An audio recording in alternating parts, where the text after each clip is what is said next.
সরল অঙ্কের ছোট্ট একটা ধারণা, যে ধারণাটা তোমার যদি একটু ভুল হয়ে যায় তাহলে তুমি পরীক্ষায় একটা নম্বর ভুল করে আসবে এবং আজীবনকালের জন্য সরল অঙ্ক করতে গিয়ে তোমার সমস্যার সৃষ্টি হবে।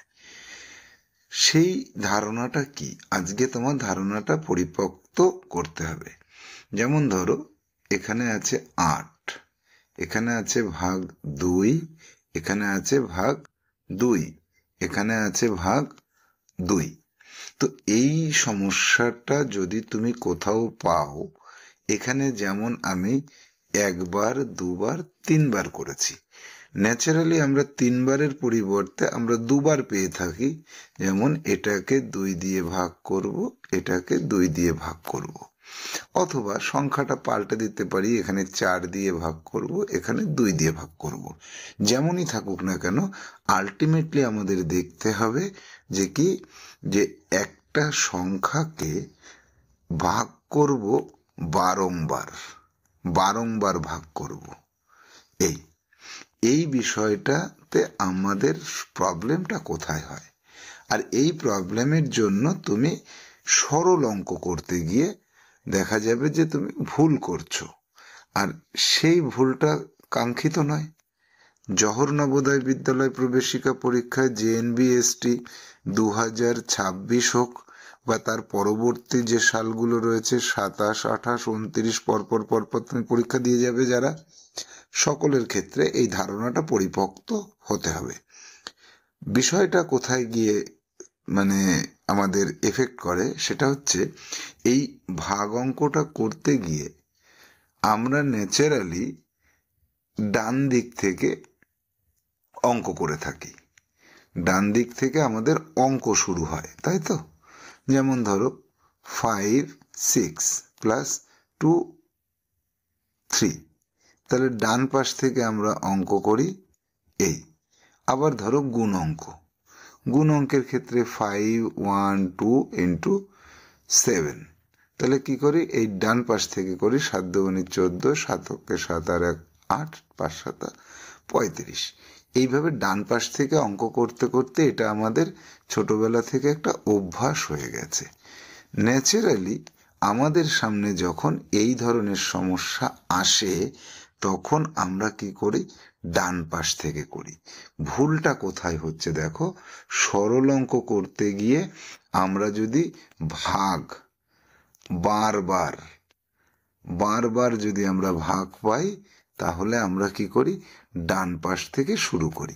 আর এই ডান পাশ থেকে ভাগ শুরু করলে সেক্ষেত্রে একরকম উত্তর আসে, আবার বাম পাশ থেকে যদি আমরা শুরু করি অন্য রকমের উত্তর আসে। দেখা যাক, এক্সাম্পল হিসেবে আমরা এই সংখ্যাটার ক্ষেত্রেই করি, যে 16, 4, 4, এই অঙ্কটার ক্ষেত্রে আমরা করি। দেখো, ডান পাশ থেকে করলে কি হবে, 4কে 4 দিয়ে ভাগ করলে কত হয়, 4কে 4 দিয়ে ভাগ করলে 1 হয়, তাহলে 16 ভাগ 1 সমান সমান 16 হচ্ছে। আর যদি বাম পাশ থেকে করি তাহলে কি হচ্ছে, এবার দেখা যাক, 16 ভাগ 4, এই যে ভাগটা রয়েছে এই ভাগটা গুণ আকারে বসিয়ে এখানে নিয়ে যেতে হবে। তাহলে কি হচ্ছে, 4 দিয়ে 4 4 16, 2 দিয়ে 2, উত্তর হলো 2। তাহলে একই অঙ্ক ডান পাশ দিয়ে যখন করছি তখন কি হচ্ছে, আচ্ছা এখানে যদি 4 বসাই তাহলে কি হচ্ছে, 4 ভাগ 4 সমান সমান 1, 16কে 1 দিয়ে ভাগ করলে হচ্ছে 16, যদি আমরা ডান পাশ দিয়ে করি। আর যদি বাম পাশ দিয়ে করি তাহলে কি হচ্ছে, 16 ভাগ 4, এই 4 নিচে চলে আসছে, তাহলে কত হচ্ছে, 4 4 1, তাহলে 1 আসছে। তাহলে বাম পাশ দিয়ে যখন আমরা করব এই অঙ্কটাকে তখন উত্তর আসবে একরকম, আবার ডান পাশ দিয়ে যখন আমরা অঙ্কটাকে সমাধান করব তখন উত্তর আসবে অন্যরকম। এবার একটা সরল অঙ্ক মনে করো, 50 যোগ, থার্ড ব্র্যাকেটের মধ্যে আছে 16 ভাগ 4 ভাগ 4, এই, বা এটা ফার্স্ট ব্র্যাকেটও দিতে পারতাম। তাহলে আমাদের সরল অঙ্কের উত্তর কোনটা হবে? তাহলে এখানে কত হচ্ছে, ডান পাশ থেকে যখন আমরা করছি 16 উত্তর আসছে। ডান পাশ দিয়ে করতে করতে আসো, তাহলে 50 যোগ 16 সমান সমান 66। আর কি হচ্ছে, যদি আমরা বাম পাশ থেকে শুরু করি তাহলে কি হবে দেখো, 50 যোগ 4, 16কে 4 দিয়ে ভাগ করলে হয় 4, 4কে 4 দিয়ে ভাগ করলে হয় 1, 51 আসছে। তাহলে আলটিমেটলি উত্তরটা পাল্টে যাচ্ছে। এবার যদি আমাদের অপশানগুলোর মধ্যে এরকম থাকে 66, বি অপশানে থাকে 51, তাহলে তুমি কিন্তু বি অপশানটাকে বেছে নেবে। তাহলে তোমার কিন্তু ভুল হয়ে গেল পরীক্ষায়। এবার আমাদের আসতে হবে যে কেন এইভাবে পাল্টে যাচ্ছে, আর আমি কেন ডান পাশ দিয়ে না করে বাম পাশ দিয়ে করব। সব অঙ্ক ডান পাশ দিয়ে, এটা কেন বাম পাশ দিয়ে? দেখো, 16কে ভাগ করতে বলা হয়েছে 4 দিয়ে, তাকে আবার ভাগ করতে বলা হয়েছে 4 দিয়ে। এবার দেখো ন্যাচারালি কি হয়, এই 4 দিয়ে 4কে ভাগ করলে, প্রথম যে 4টা তুমি ভাগ করলে তখন কি হলো, এই যে এখানে তো ব্র্যাকেট নেই, তাহলে এই 4কে তুমি 4 দিয়ে যখন ভাগ করবে তখন তোমার প্রথম মনে করতে হবে বদমাশ নিয়মটা। বদমাশ নিয়মে তোমার যে ভাগ প্রথমে যেটা আছে সেই ভাগটা কিন্তু প্রথম থেকে শুরু করতে বলা হয়। তুমি যেখানে প্রথমে ভাগ পাবে সেখানে আগে ভাগ করবে। তাহলে তোমার তো এইখানে ভাগটা আগে করতে বলা হয়েছে। আর এই ক্ষেত্রে কি হয়, 16কে তুমি যখন 4 দিয়ে ভাগ করছো, তারপরে যখন তুমি নিচে আবার 4কে ভাগ করছো, নিচের দুটো সংখ্যা গুণ আকারে বসে, তাহলে তোমার কিন্তু আলটিমেটলি এই 4 আর এই 4 ভাগ আকারে নেই, গুণ আকারে আছে।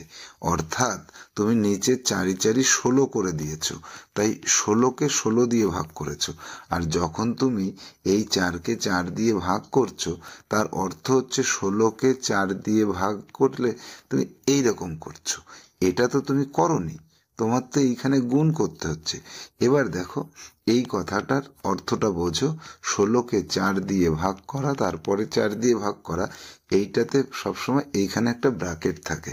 এইটা যদি তুমি মাথায় আনতে পারো তাহলে তোমার উত্তর হয়ে যাবে।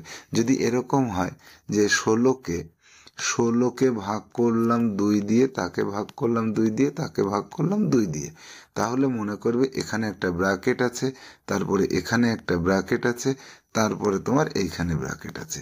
এটা যদি মাথায় নিয়ে আসতে পারো তাহলে আর ভুল হবে না।